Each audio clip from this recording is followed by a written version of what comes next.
Let me ask you something. What if the entire operating system for global finance, the very foundation of it, is just fundamentally broken?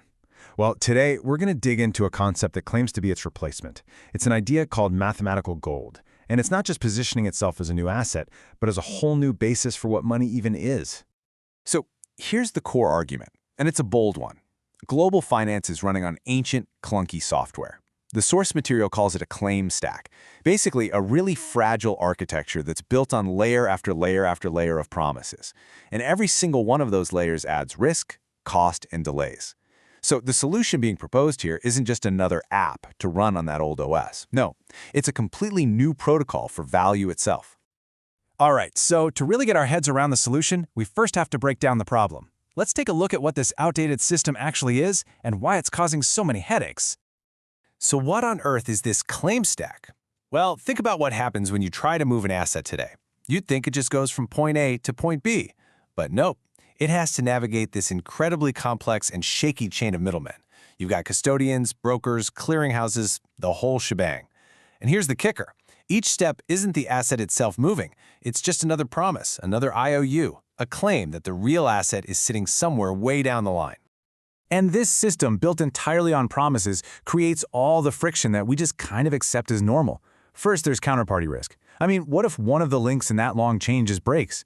Then you've got the infamous T+2 settlement delays. That means your transaction takes 2 whole days to actually finalize. Of course, you're paying fees to clearinghouses, you're dealing with mountains of reconciliation work just to make sure everything lines up, and a lot of the time, the actual asset you're trading is pretty illiquid. It's a system that's literally built on delay and risk. Okay, so if the big problem is a system of brittle, unreliable promises, then the solution has to be a system built on, you guessed it, substance. Let's see exactly what that means. This right here is the fundamental shift in thinking. Legacy finance is representational. It's a tangled web of IOUs that just point to value that's supposed to be somewhere else. Mathematical gold aims to be substantive. It's not a pointer to the value is the asset, the value lives inside it. And this brings us to the key term you gotta know. A substantive asset. Think about the very first stamped gold coins from ancient Lydia. You didn't redeem them for something else. The physical gold in your hand was the value. The idea here is exactly the same. Mathematical gold is designed as an asset where final settlement is just part of its nature. It's not a promise to pay, it is the payment.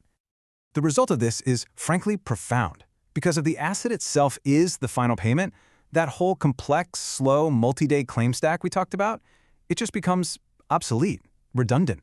The entire process collapses from that shaky chain of middlemen into a single, instantaneous entry on a ledger. It's a total game changer. Okay, but this all sounds a little too good to be true, right? How does a system like this actually work? Let's look under the hood at the mechanism, a protocol they call Flame, and see how it delivers this substantive value with actual mathematical proof. This is the million-dollar question for any new system, isn't it? In our current world of promises, you have to rely on trust. Trusting auditors, trusting institutions. So, how does a substantive system prove that something was actually delivered? The source material uses this fantastic analogy, and I love it. The old system is like Santa Claus. He just says, trust me, I delivered the presents. You have no proof, you just have to believe. The Flame protocol, on the other hand, is the complete opposite. It says, don't trust me. In fact, don't believe anything I say. Go verify it yourself. Here is the cryptographic proof, the transaction hash, on a public ledger that anyone can check. And that really is the core value proposition. You're replacing blind trust with cold, hard, mathematical certainty. The delivery of value is no longer an act of faith. It's a verifiable event on a public blockchain that you, me, anyone can see and confirm for themselves. Okay, so the theory is pretty compelling, but let's get practical. If you're an institution, what can you actually do with this asset? How does it work in the real world day to day? Well, an institution basically has 3 main options. First, they can just hold it as a reserve asset. Now get this, under the Basel III international banking rules, it's treated just like gold, with a 0% risk weight. For a bank's balance sheet, that is a huge advantage. Second, they can transfer it directly to another institution to settle a deal, and it's done in about 12 seconds. No SWIFT system, no correspondent banking fees. And third, and this is critical, if they just need cold, hard cash, they can instantly convert it back to fiat currency like dollars or euros. Now that third option is absolutely crucial for this thing to get adopted, right? You don't want an asset that's stuck in its own closed loop.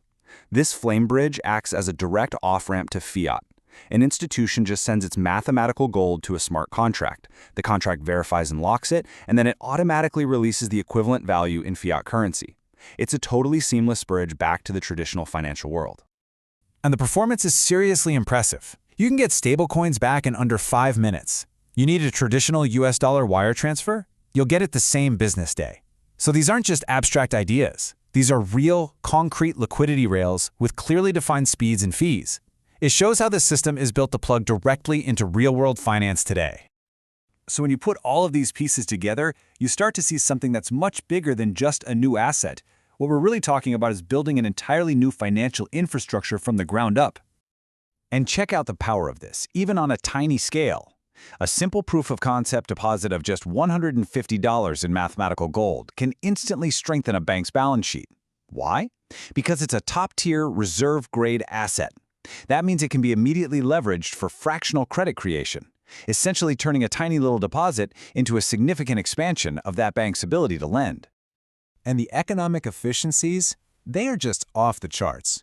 With traditional assets, you're constantly bleeding money on clearing fees, broker commissions, and all the manpower for reconciliation. By simply eliminating all those middle layers, mathematical gold aims to drive those operational costs down to pretty much zero. It's a night and day comparison. This completely changes the role of a bank. Instead of being an intermediary that makes money from friction and delay, like a toll booth operator, a bank can become a node of transmission. It moves from being part of the problem to the center of the solution, helping facilitate these new, high-speed, high-yield flows of value all over the globe. Which brings us right back to the central idea. We're not talking about issuing tokens that just point to value somewhere else in a vault. We're talking about issuing the actual substrate in which value takes form. The substance itself has to come first, and then the world's recognition of its value will follow. This entire powerful concept can really be boiled down to one simple idea. Create an asset that is not a promise to pay, but is the payment itself, with finality built right into its DNA. And the question this leaves us with is a big one. What happens to the world when the very definition of money shifts from being a promise to being a verifiable mathematical substance?